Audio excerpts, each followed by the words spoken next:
Donc merci Pierre pour l'introduction. Alors en pratique c'est un peu plus compliqué que ça,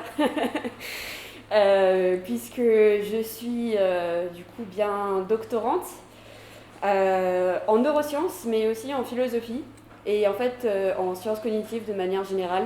Donc ça a été très difficile de donner une discipline de prédilection à Pierre quand il m'a demandé, mais voilà. Donc du coup en fait ma thèse est vraiment interdisciplinaire, comme je vais vous montrer quand je vais vous présenter. Mais on va dire que les principales disciplines sont la neuroscience et la philosophie. Un peu bizarre comme combinaison, mais vous allez voir, ça a du sens. Alors, avant de commencer à vous dire pourquoi j'ai travaillé sur les odeurs, ça peut paraître un sujet un peu étrange. Alors, je sais pas si vous connaissez, mais quand j'étais petite, il y avait un jeu que j'adorais avec des petites boîtes comme ça. Il fallait sentir et puis il fallait trouver ce que c'était. C'était un de mes jeux préférés. Je voulais toujours jouer avec ça jusqu'au moment où ça sentait plus rien parce que je l'avais trop ouvert. Et après, en grandissant, je me suis dit tiens, j'aime vraiment les odeurs, j'aimerais devenir parfumeuse. Puis là, pas de chance, j'ai regardé le coût des frais d'inscription pour les écoles de parfumeurs et je me suis dit non, c'est pas grave, j'ai pas trop envie d'être parfumeuse en fait. Alors du coup, j'ai continué mes études et puis comme j'étais très intéressée par ce qui se passait dans le cerveau des gens, je me suis dit tiens, je vais étudier la psychologie. Du coup, j'ai fait une licence de psychologie. Puis après, je me suis dit tiens, j'aime bien la psychologie, mais en vrai, il y a plein d'autres choses que j'aimerais découvrir et j'aimerais bien étendre un petit peu mon champ de vision et aller voir ce qui se passe dans les autres disciplines. Du coup, je suis venue à Lyon et j'ai fait un master de sciences cognitives. Alors, je ne sais pas si vous êtes tous au point sur ce que ça veut dire, mais en gros, c'est un ensemble de disciplines qui s'intéressent à un objet d'étude qui est la cognition, la manière dont notre esprit fonctionne. Du coup, dedans, il y a la psychologie, la neuroscience, mais il y a aussi de l'informatique, de la linguistique, de l'intelligence artificielle, énormément de disciplines, tous organisées autour d'un objet commun. Et puis, je vais toujours travailler sur les odeurs. Je me suis dit, dans ma formation, je vais apprendre à voir comment on traite les odeurs. Alors, mon premier cours, c'était comment est-ce qu'on voit. Super, pratique. Deuxième cours, tout un semestre sur l'audition. Et puis après, on nous a dit, voilà, c'est bon, vous connaissez tout sur la perception. Alors, je me suis dit, quand même, il n'y a pas que ça. Et puis, je me suis rendu compte que, en fait, l'odorat, c'est pas un sens qui est très étudié. D'ailleurs, si là, je vous posais la question, je vous disais, si demain, dans une espèce d'ultimatum un peu stupide, vous devriez perdre un sens, lequel vous seriez d'accord pour perdre, je suis à peu près sûre qu'il y en aurait beaucoup qui diraient l'odorat, parce que, mine de rien, c'est pas pareil que d'être aveugle ou d'être sourd. D'ailleurs, je ne sais même pas si vous savez comment on appelle quelqu'un qui a perdu l'odorat. C'est un anosmique. Donc voilà, vous aurez appris un mot que vous pouvez replacer. L'odorat, ça a beau être un sens relativement discret chez l'humain, alors qu'on sait qu'il est très très important chez d'autres espèces animales. Et pourtant, on commence à comprendre un peu comment il fonctionne, et on sait qu'il est forcément très très associé à toutes nos prises alimentaires, donc trouver de la nourriture, détecter de la nourriture qui potentiellement ne devrait pas être mangée par exemple, ou pour détecter nos congénères, ou pour tout simplement le bien-être émotionnel de manière générale. D'ailleurs, les personnes qui perdent l'odorat ont plus souvent des troubles de l'humeur de type dépression, parce qu'en fait l'odorat est très très lié à notre vie émotionnelle. Et là, petite parenthèse un peu d'actualité, si certains d'entre vous je ne souhaite pas eu le Covid ou connaissent des gens qui ont eu le Covid, il y a peut-être des personnes qui ont perdu l'odorat et malheureusement c'est un symptôme qui est assez nouveau, on a mis du temps à reconnaître, mais qui est très spécifique du Covid et il y a des gens qui n'ont toujours pas retrouvé le sens de l'odorat même après être guéris. Donc c'est une piste de recherche qui a du sens, en particulier dans ces circonstances-là. Mais bon, je ne vais pas trop m'étendre dessus, même si je pourrais parler de l'odorat pendant toute la soirée, mais je vais quand même essayer de me concentrer sur ce que moi je fais dans ma thèse. Alors, L'odorat, en fait, c'est un sens qui est assez variable entre les gens. Souvent, par exemple, si on parle des couleurs ou des formes, les gens sont assez d'accord entre eux pour dire que, par exemple, mon pull est blanc et bleu, ou à peu près. Par contre, en ce qui concerne les odeurs, on a tendance à avoir quand même pas mal de différences entre les personnes quand elles sentent la même odeur.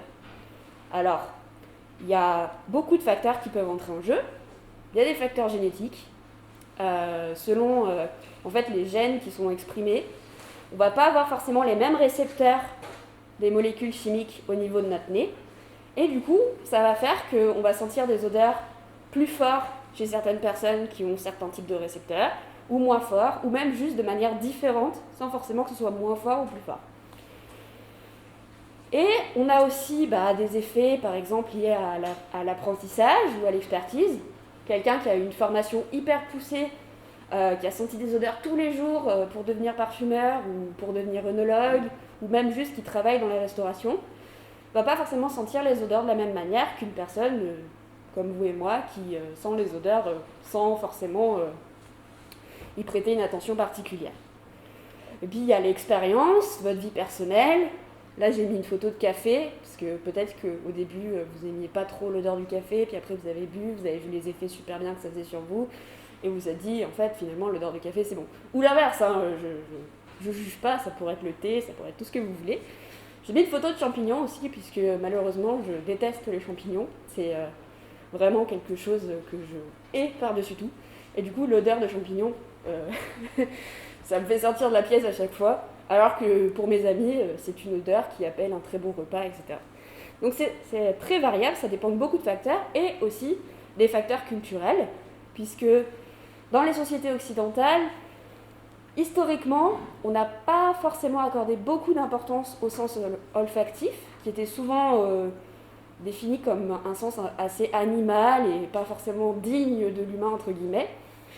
Et du coup, on a un peu aseptiser notre mode de vie, le but étant de ne pas sentir. Le mieux, c'est si vous ne sentez pas. Ou alors, si vous sentez un peu le déodorant, mais si vous sentez une mauvaise odeur, là, on ne va pas aimer. Mais ce n'est pas le cas partout. Il y a des sociétés où le sens olfactif est super important. Il y a même tout un vocabulaire autour du sens olfactif, une abstraction qu'on ne retrouve pas forcément dans les sociétés occidentales. Donc, ne pas penser que c'est pareil de partout. Alors moi, ce qui m'intéresse, comme vous avez vu dans mon titre, c'est cette variabilité-là, justement. Et il se trouve que dans les recherches expérimentales, que ce soit en psychologie, en neurosciences, on n'aime pas trop la variabilité. Parce que le but, c'est de construire des lois sur le fonctionnement global, universel du cerveau humain. Que ce soit au niveau du comportement, de la perception, qu'au niveau des processus neurobiologiques qu'il y a derrière. Donc là, par exemple, si je présente une odeur à un groupe de personnes, il y en a qui vont bien l'aimer, il y en a qui vont pas l'aimer, il y en a qui vont être dégoûtés, blablabla. Mais si on fait la moyenne de tout ça, on va dire, ok, globalement, cette odeur-là, elle a l'air d'être plutôt positive si on fait une moyenne. Puis après, on va aller regarder ce qui se passe au niveau de leur cerveau. Et là encore, on va avoir plein d'activations différentes chez les gens pour la même odeur. Et là, on se dit, bon, on fait la moyenne, puis on regarde ce qui ressort chez toutes les personnes, et comme ça, on peut comparer les deux. Et comme ça, on a des lois générales sur le lien entre la perception d'une odeur et ce qui se passe au niveau cérébral. Super. En théorie, super. Dans la pratique, ça marche pas trop. Sinon, je m'intéresserai pas forcément à ça. En fait, on n'arrive pas trop à comprendre les liens entre la variabilité qui existe au niveau perceptif et la variabilité qui existe au niveau des activités neuronales. Et un des problèmes, en tout cas ce que je me suis posé dans ma thèse, c'est la manière dont on mesure la perception. Parce qu'en fait, on ne dit pas à une personne raconte-moi tout ce qui se passe dans ta tête quand tu sens cette odeur, qu'est-ce qui se passe, raconte-moi tes souvenirs les plus profonds, etc. Non, c'est pas aussi simple que ça. Il y a deux grandes méthodes. Soit on demande à la personne d'identifier l'odeur, éventuellement en lui donnant des choix, parce que sinon c'est très difficile. On dit, bon, alors ça c'était de la fraise ou de la banane. Et on regarde si la personne a bien répondu ou pas. Ou alors, on leur donne une odeur, et puis après on leur dit, jugez l'odeur sur différentes dimensions. Est-ce qu'elle était intense? Est-ce qu'elle était familière pour vous? Est-ce que vous mangeriez quelque chose qui a une odeur comme ça? Etc. Et donc la personne, elle met 1, pas du tout, 9, beaucoup, etc. Alors en théorie, super, parce que ça permet de simplifier la perception olfactive et du coup, on parlait tout à l'heure de modèles, de faire des modèles assez simplistes, mais normalement représentatifs, de la perception des odeurs. Bien sûr, il y a un petit problème avec ça. Le premier problème, c'est que en fait, ces mesures-là, elles sont biaisées par l'expérimentateur. C'est-à-dire que quand vous dites à quelqu'un « Alors, intéresse-toi à l'intensité de l'odeur, dis-moi si elle est forte ou si elle est faible ». Là, vous orientez la perception de la personne vers un aspect particulier de son expérience. Ça se trouve, elle n'a pas du tout pensé spontanément au fait que l'odeur était forte ou pas quand elle l'a sentie. Elle s'est dit « Tiens, ça me rappelle un truc ». Et là, vous centrez son attention sur un aspect particulier. Du coup, il y a un biais qui est instauré. Et de deux, tout ça, là, ces deux types de mesures, ça ne permet pas de représenter l'intégralité de l'expérience subjective, donc propre à la personne, qu'elle a d'une odeur.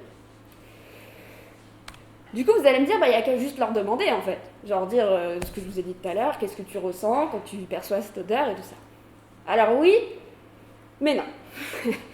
Puisque, en fait, on n'aime pas trop faire ça. Demander à quelqu'un de décrire librement ce qu'il perçoit subjectivement dans sa propre tête. Ça, on n'aime pas trop parce que, en fait, les données subjectives, elles sont considérées comme non fiables en recherche expérimentale. Le but, c'est d'avoir des données les plus objectives possibles, de préférence des mesures qu'on peut mesurer avec un appareil qui est le standard. Mais des fois, ça ne suffit pas. Il y a aussi le problème du langage. Est-ce que vous avez déjà essayé de parler d'une odeur? C'est pas forcément super simple. En général, on arrive à dire « j'aime bien l'odeur »,« non, j'aime pas trop »,« ça me fait penser à de la vanille, ça me rappelle un truc », mais juste parler de l'odeur en tant que telle, c'est très compliqué, tout simplement parce qu'on n'a pas de mots pour ça. Et enfin, il y a le problème du biais, comme je vous disais tout à l'heure, où si on pose une question d'une certaine manière à une personne, on va orienter son attention vers quelque chose qui n'est pas forcément représentatif de ce qu'elle ressent vraiment. Ok? Du coup, mon objectif pendant ma thèse, c'était de développer une méthode d'entretien qui soit simple, mais rigoureuse, et qui permette d'aider les personnes à décrire leur expérience face à une odeur de la manière la plus complète et précise possible. Et du coup, à partir de ça, avoir un modèle descriptif de l'expérience subjective qui soit le plus complet possible pour qu'ensuite on puisse l'utiliser dans nos expériences. Et du coup, comparer ça avec les activités cérébrales. Alors comme ça, c'est paraît simple, c'est pas aussi simple que ça. Mais voici ce que j'ai essayé de faire. Alors, dans la pratique, je voulais vérifier que ces modèles que j'essayais de mettre en place, ils ne soient pas dépendants du langage dans lequel la personne parle. Parce que là, on est en France, il y a une certaine langue, un certain vocabulaire, une certaine culture qui est derrière. Du coup, je voulais savoir comment ça se passait dans une culture qui était proche, mais avec un langage différent, et une manière forcément de décrire les odeurs qui soit différente. Du coup, j'ai pris 37 Français, 37 Allemands, et je leur ai donné des odeurs comme ça, et je leur ai dit, décrivez-moi tout ce qui se passe dans votre tête quand vous sentez cette odeur. Alors en général, c'était assez compliqué pour eux, pas forcément une tâche très facile à faire, donc je les aidais en leur posant des questions, et jusqu'à ce qu'ils aient l'impression d'avoir bien décrit ce qu'ils ressentaient. Et à partir de ça, je me suis amusée à tout transcrire, tout catégoriser, pour arriver à un espèce de modèle général de quels sont les éléments que les personnes mentionnent quand elles ressentent une odeur. Et le truc principal qui ressort, c'est l'impact de l'odeur sur la personne. En gros, l'émotion que ça procure, l'effet que ça procure, l'intensité de l'odeur, si on l'aime ou pas, c'est ce qu'on appelle la valence hédonique, ou le comportement qui est associé à l'odeur, si on va partir ou si on va plutôt s'approcher de l'odeur. Ça, c'est quelque chose de principal. Puis après, il y a des gens qui essayent de caractériser un peu l'odeur aussi, d'utiliser des mots pour la décrire. Alors, comme il n'y a pas beaucoup de mots olfactifs précisément, ce qui va arriver, c'est que le plus souvent, les gens vont utiliser des mots gustatifs. Ils vont dire c'est salé, c'est sucré, qui ne sont pas des mots reliés aux odeurs normalement, et au goût. Ou alors ils vont utiliser des mots qu'on appelle trigéminaux. Alors, le sens trigéminal, en fait, c'est un sens chimique, comme l'odorat ou le goût, mais qui s'intéresse, lui, plutôt aux variations, par exemple, de température, l'aspect chaud du poivre, par exemple, ce que vous mettez à côté de votre nez, ou de la menthe, qui va vous donner un effet glacé au niveau du nez. Ça, c'est le sens trigéminal. Ou aussi, si ça vous irrite, par exemple, si vous mettez votre nez dans un flacon de poivre, clairement, s'il va se passer quelque chose au niveau de votre nez, ça, c'est trigéminal. Et les gens vont utiliser ce genre de mots pour décrire l'odeur, et pas des mots liés aux odeurs ou liés forcément à la source de l'odeur, même si c'est un aspect important aussi. Et aussi, ils vont dire, c'est difficile. Et ça, c'est pas forcément quelque chose dont on était conscient, à quel point c'est difficile pour une personne de décrire son expérience. Et aussi, un petit peu, ils vont parler de la mémoire qu'ils ont forcément de l'odeur. Par exemple, les épisodes où ils ont rencontré l'odeur, ou le contexte en général, où ils sentent cette odeur-là. Ça me rappelle quand je prends mon café du matin, ça sent pareil et tout ça, sans forcément mettre une source dessus, mais se rappeler de quelque chose associé à l'odeur. Et ça, on a beau amplifier l'effet Madeleine de Proust, par exemple, si vous avez déjà entendu l'expression, c'est assez courant, d'avoir ces souvenirs qui remontent juste avec une madeleine ou avec n'importe quoi, c'est quand même à mettre un peu en perspective par rapport aux autres éléments. Et ça, c'est un modèle général. Et bien sûr, moi, ce qui m'intéresse, c'est la variabilité. Et du coup, déjà, les mots que les personnes utilisent vont dépendre déjà du type d'odeur qu'ils ont rencontré. Par exemple, là, je vous ai mis 2 exemples. Un qui s'appelle l'acide butanoïque, qui est une odeur qui est généralement perçue comme très négative, qui sent un peu la transpiration, les pieds, ou le fromage pour certaines personnes. Donc ça peut varier. Mais pas trop. En général, les gens sont assez d'accord sur le fait que c'est pas très bon. Puis après, on a eu le guaiacol, qui est une molécule qui, elle, est un peu plus ambiguë à déchiffrer, qui peut sentir pour certains la fumée, alors la fumée négative de feu, ou la fumée plutôt positive d'un barbecue avec des amis, etc. Ou même de la vanille. Des fois, il y avait des gens qui sentent de la vanille. Et ça, c'est une odeur, par exemple, où on a une très grande variabilité dans ce que les gens expérimentent. Alors vous allez me dire, ok, on sait qu'il y a de la variabilité. Enfin, je veux dire, c'est pas nouveau. Mais en fait, ce qu'on a réussi à montrer, c'est qu'il y a des odeurs où il y a très peu de variabilité, et des odeurs où il y en a beaucoup. Et le point commun entre ces odeurs qui ont très peu de variabilité, c'est qu'en fait, c'est des odeurs qui ont un sens pour l'individu au niveau biologique. Une odeur de pourri, une odeur de moisi, une odeur de feu, une odeur de quelque chose qui nécessite une réponse assez immédiate de la personne.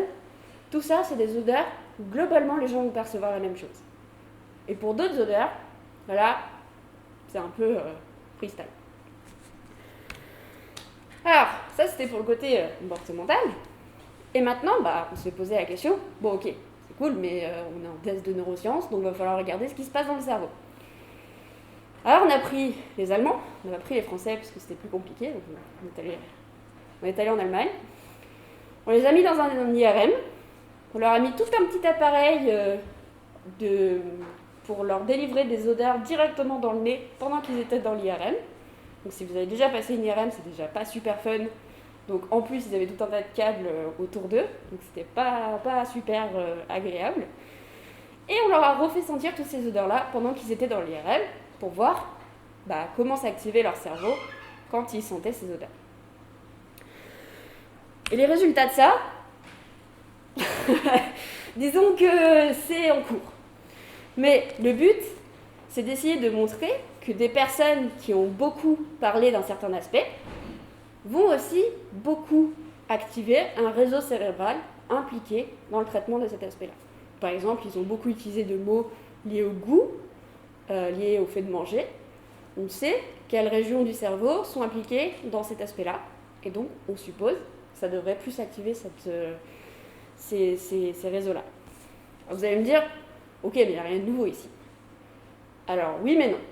C'est-à-dire, on sait déjà un peu comment fonctionne le cerveau quand il traite les odeurs, mais on n'arrive pas à comprendre pourquoi pour une personne ça s'active comme ça, mais en fait il y a des choses un peu différentes, et pour d'autres personnes ça s'active comme ça, mais il y a d'autres choses un peu différentes.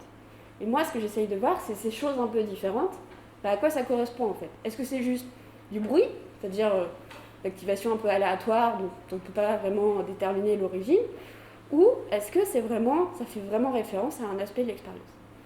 Et tout ça, qu'est-ce que ça nous permet de faire ? En fait, ça nous permet d'avoir une étude un peu plus fine, un peu plus précise de la conscience, en fait, tout simplement. Et la conscience perceptive des odeurs, dans ce cas-là.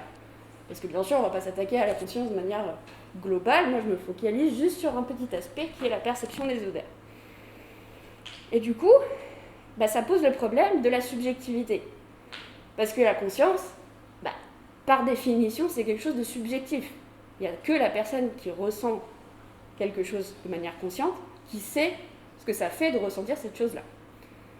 Et nous, en tant que neuroscientifiques, on a eu tendance un peu à mettre de ce côté cet aspect conscience pour essayer de se focaliser sur des choses un peu plus objectives, des trucs qu'on pouvait vraiment mesurer et tout ça, pour se dire oui, nous on est des scientifiques, on fait des choses, on fait des chiffres, on additionne des choses, prenez-nous au sérieux s'il vous plaît.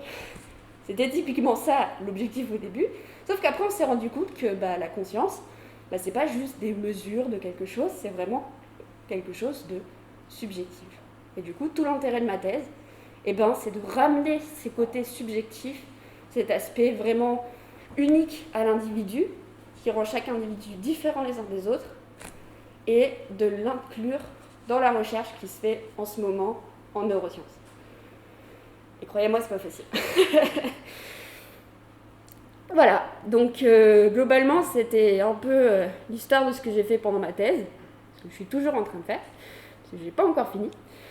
Et je voulais juste terminer en disant déjà merci de m'avoir écouté et de ne pas m'avoir jeté de tomates la figure, mais aussi pour faire de la pub, puisque je suis coprésidente de l'association des mesures, que vous connaissez peut-être, qui s'intéresse à la médiation et à la vulgarisation scientifique, qui est une association hébergée par l'ENS, et nous recrutons.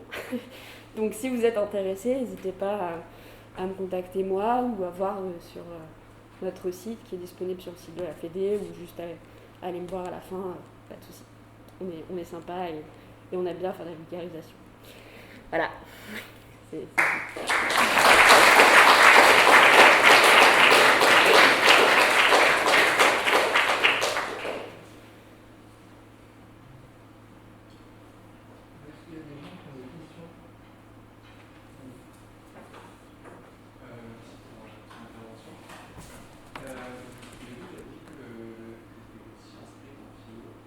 Oui. Et en quoi, du coup, c'est en lien avec la philosophie? Est-ce que ça fait écho? Oui. Par exemple, tu discutes, je parlais de personnes sur la mémoire, tu parlais de philosophie.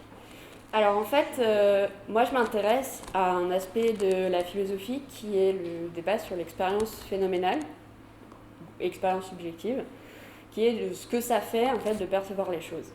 Et comment inclure ça dans la recherche scientifique. Et ça a donné tout un débat en philosophie de l'esprit, qui n'est pas loin d'être résolu, qui, en fait, toute la question qu'il y a derrière, c'est est-ce qu'on peut trouver les bases neurales de la conscience, vraiment?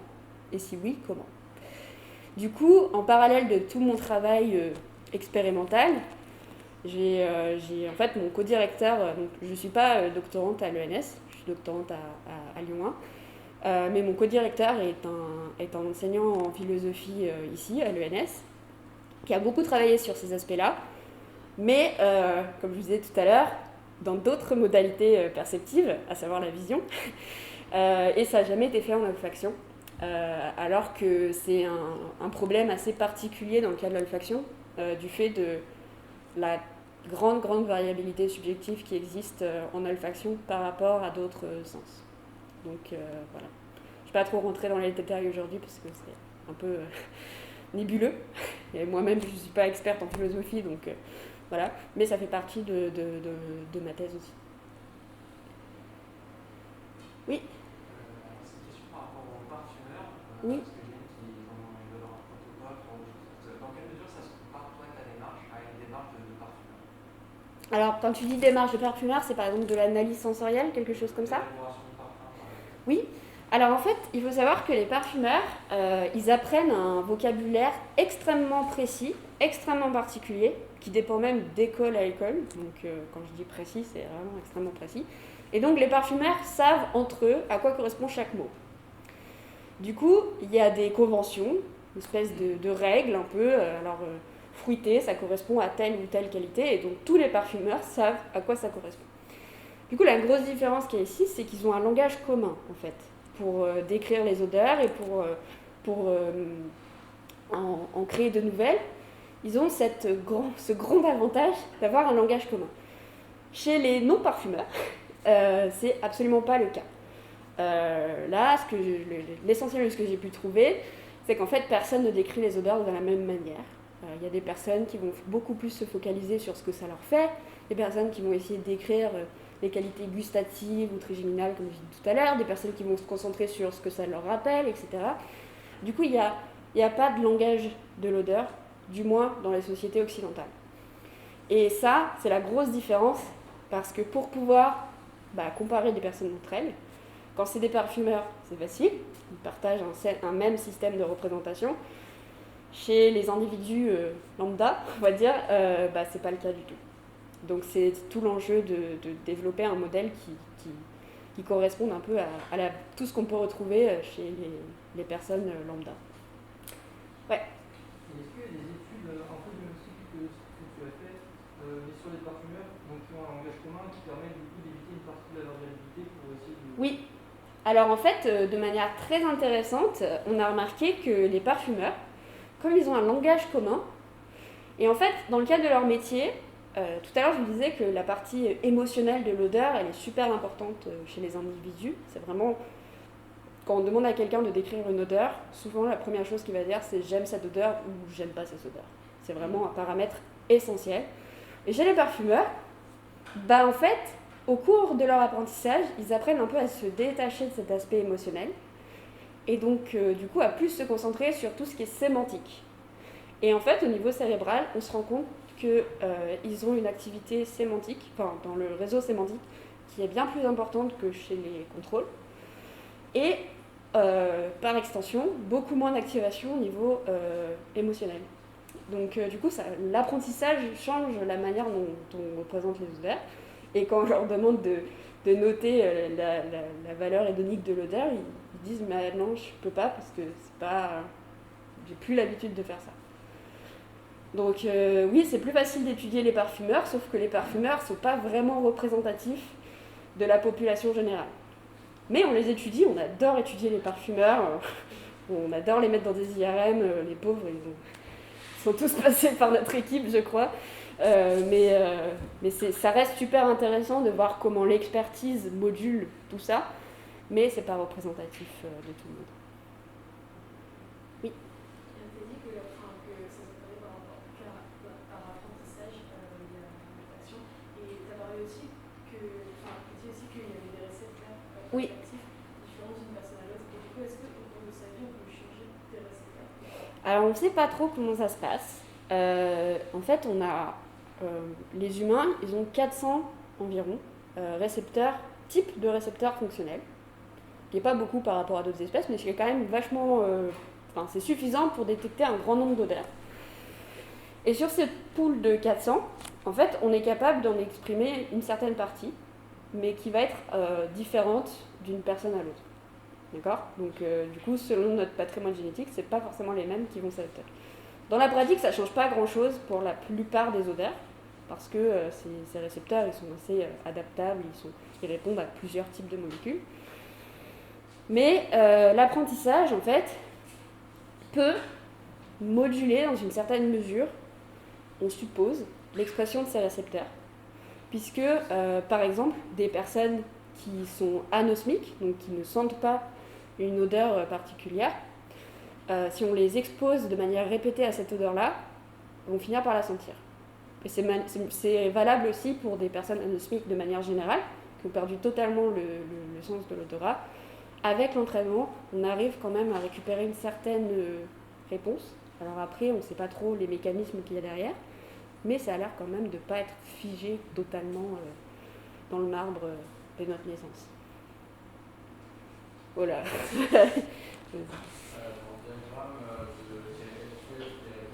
Ouais. Oui. Alors, la fonction, en fait, ça correspond au rôle de l'odeur pour la personne. Il y a des personnes, alors vous voyez, c'est assez petit, mais qui vont définir les odeurs selon leur usage. Par exemple, j'ai utilisé une odeur d'eucalyptus, et il y avait énormément de personnes qui décrivaient cette odeur comme étant un usage médicinal, puisque vous connaissez les baumes respiratoires, etc. Pour eux, c'était définitivement médicinal. Il y a aussi des odeurs qui ont une fonction de détection du danger. Par exemple, cette odeur de fumée dont je vous parlais tout à l'heure. Il y a des gens qui n'ont pas senti cette côté un peu vanille que certains peuvent apprécier et qui ont juste associé cette odeur à une fonction de « attention, il y a un danger ». Ou il y a peut-être des odeurs alimentaires. Et voilà, c'est par rapport à l'usage ou à la fonction qui est associée à l'odeur. Donc c'est aussi une forme de catégorisation ou de description de l'odeur, mais qui est assez mineure par rapport aux autres. Quelqu'un d'autre ? Ouais ? T'es juste après, t'inquiète.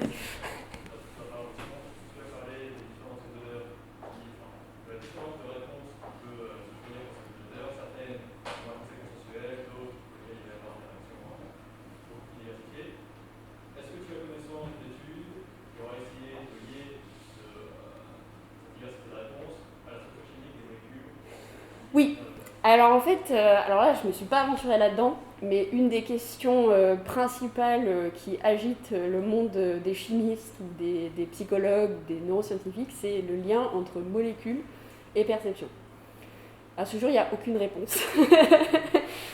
On arrive à peu près à identifier certains aspects de la molécule, certaines chaînes qui sont associées à une certaine perception particulière.